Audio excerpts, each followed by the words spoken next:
বুধবার red cross society Tripura রাজ্য শাখা আগরতলার উদ্যোগে বিশ্ব রেড ক্রস দিবস অনুষ্ঠিত হয়। উপস্থিত ছিলেন রাজ্যপাল ইন্দ্রসেনা রেড্ডি নাল্লু।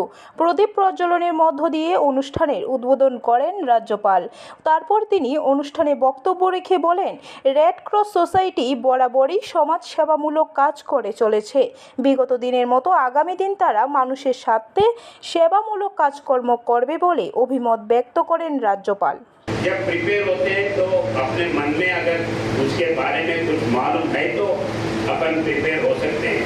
तो वैसे प्रिपेयरनेस के लिए आज पूरे देश भर में ये मॉक ड्रिल हो रहा है, जिसमें आप सब लोग पार्टिसिपेट करना ये मेरी रिक्वेस्ट है। The Red Cross Society Tripura state branch has been instrumental in embodying this mission. From disaster relief to healthcare initiatives, your work has touched countless lives across our state. You know, last rain, when it came, our people, they have taken initiative, the previous committee of Red Cross, and they distributed cloths, and from Telangana also. Bureau Report, খবর ত্রিপুরা।